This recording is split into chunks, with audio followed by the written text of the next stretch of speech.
할렐루야, 월요일 아침입니다. 이번 한 주간도 하나님 말씀 가운데 또 승리하는 삶 살아가는 저와 여러분들이 되시기를 바랍니다. 오늘 말씀은 히브리서 11장 1절에서 3절까지 말씀입니다. 히브리서 11장 1절에서 3절까지 말씀입니다. 믿음은 바라는 것들의 실상이요 보이지 않는 것들의 증거니 선진들이 이로써 증거를 얻었느니라.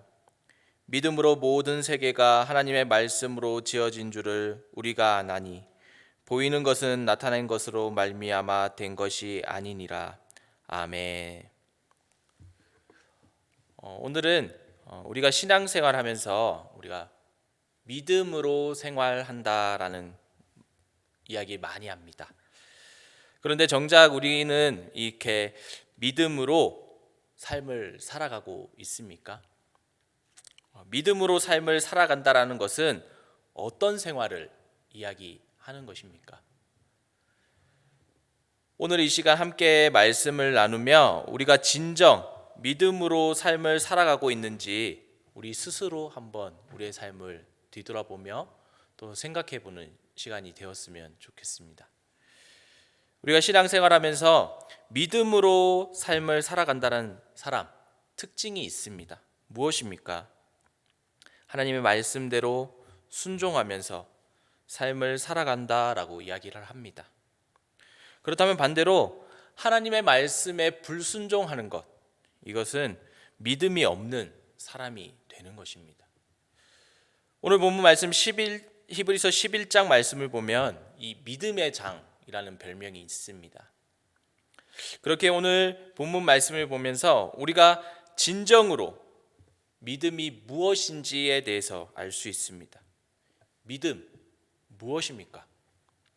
오늘 본문 말씀 2절 말씀 우리가 다시 한번 살펴보면 선진들이 이로써 증거를 얻었느니라 라고 말씀하고 있습니다. 여기에서 증거를 얻는다라는 것은 하나님께서 증거를 나타내셨다 또는 하나님으로부터 인정받았다라는 것을 말합니다. 다시 말해서 믿음의 조상들은 믿음 안에 있으므로 하나님으로부터 인정을 받았다라는 말입니다. 이것을 보면 우리는 하나님과 인간관계에서 매우 중요한 사실을 알 수 있습니다. 우리 인간은 하나님으로부터 인정받을 수 있는 유일한 수단이 바로 믿음뿐이라는 사실입니다. 하나님은 결코 우리들의 지식이나 사회적 지위, 재력으로 또는 매력으로 우리의 인간의 가치를 매기지 않습니다. 하나님은 우리들의 믿음, 다시 말해서 하나님의 말씀에 순종하며 그에 따른 열매를 맺는 삶을 통해 우리의 가치를 매기고 계십니다. 믿음의 사람만이 하나님께 합당하다고 인정받는 것 아닙니다. 우리가 히브리서 11장 전체의 말씀을 보면 구약의 많은 믿음의 조상들을 보여주고 있습니다. 이들 가운데 오늘 이 시간 우리가 야곱의 믿음 한번 생각해 보았으면 좋겠습니다. 야곱 어떤 사람입니까? 어떻게 보면 참 인간적인 사람이다라고 생각할 수 있습니다. 야곱의 삶을 우리가 한번 살펴보면 자신의 이익을 위해 부모를 속입니다. 그리고 형제를 속이고 친척을 속입니다. 물론 그만큼 그의 인생은 평탄한 인생이 아니었습니다. 우리가 창세기 47장 9절 말씀을 보면 야곱이 바로에게 아뢰되 내 나그네 길의 세월이 130년이니이다. 내 나이가 얼마 못되니 우리 조상이 나그네 길에 연조에 미치지 못하나 험악한 세월을 보냈었나이다 하고 라고 말씀하고 있습니다.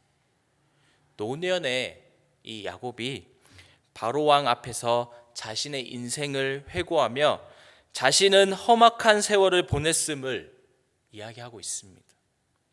그런데 하나님께서는 이러한 야곱의 인간적인 모습 인정해 주셨습니다.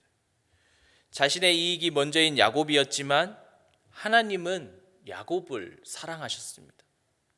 그리고 그에게 엄청난 축복을 부어주셨습니다. 왜 그렇습니까? 야곱이 하나님에 대한 그 믿음 때문이었습니다. 비록 그는 인간적으로 욕심이 많고 자기 마음대로 일하기 좋아했지만 하나님을 향한 믿음만큼은 흔들리지 않았습니다. 자신 삶 가운데 스스로 해결할 수 없는 자신의 한계를 느낄 때 그는 반드시 하나님께로 나아갔습니다. 야복 강가에서 하나님의 사자에게 매달려 그렇게 끝까지 기도했던 그 모습, 야곱은 하나님밖에 자신의 문제를 해결해 주실 수 있는 분이 없다라는 것을 알고 있었습니다. 그래서 그런 사실을 확신했기 때문에 그렇게 야복 강가에서 씨름했던 것입니다. 또한 야곱은 하나님의 약속을 끝까지 믿었던 사람입니다. 죽을지도 모르는 불안한 상황 속에서 하나님께서 자신의 조상 아브라함에게 또 이삭에게 약속한 그 약속을 이야기하며 하나님의 도우심을 구하는 모습을 우리가 볼 수 있습니다. 야곱이 얼마나 하나님의 약속을 믿었는지 우리가 알 수 있는 부분입니다. 우리가 삶을 살아가면서 하나님께 인정받는 유일한 수단, 믿음밖에 없다라고 말씀드렸습니다. 하나님은 결코 우리의 인간적인 모습들, 우리의 지식이나 사회적 지위를 보지 않으십니다.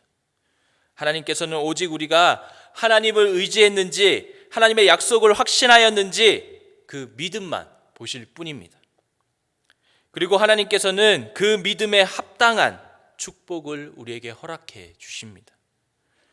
그런데 우리가 신앙생활하면서 우리는 하나님을 오해합니다. 내가 도덕적으로 정직하지 못하고 내가 선한 일을 행하지 않았는데 어떻게 하나님께 인정받을 수 있을까? 그렇게 체념하고 또 내가 이만큼 하나님의 일을 했는데 하나님께서 반드시 내게 축복해 주실 것이야 라고 자기 만족적 이야기를 합니다. 물론 우리가 그리스도 안에서 도덕적인 삶을 살아가는 것 마땅합니다. 하지만 도덕적, 윤리적 선행이 결코 우리를 향한 하나님의 가치, 그 척도가 되지 못합니다. 하나님께서 우리의 가치를 측정하시는 기준은 바로 우리의 믿음뿐이라는 사실을 우리가 기억하시기 바랍니다. 한 주간 우리가 삶을 살아갈 때 하나님을 의지하고 또 하나님을 전적으로 순종하는 삶, 그 삶을 살아가시기 바랍니다. 하나님은 우리의 믿음을 보시고 우리를 선한 하나님의 자녀로 인정하여 주십니다. 우리가 하나님 앞에 선한 믿음을 가지고 하나님께서 믿음을 인정받는 삶, 하나님께 믿음을 인정받는 삶을 살아가는 저와 여러분들이 되시기를 간절히 소망합니다. 하늘에 계신 우리 아버지여, 이름이 거룩히 여김을 받으시오며 나라의 임하옵시오며 뜻이 하늘에서 이루어진 것 같이 땅에서도 이루어지이다. 오늘날 우리에게 일용할 양식을 주옵시고 우리가 우리에게 죄 지은 자를 사하여 준 것 같이 우리의 죄를 사하여 주옵시고 우리를 시험에 들게 하지 마옵시고 다만 악에서 구하옵소서. 대개 나라와 권세와 영광이 아버지께 영원히 있사옵나이다. 아멘.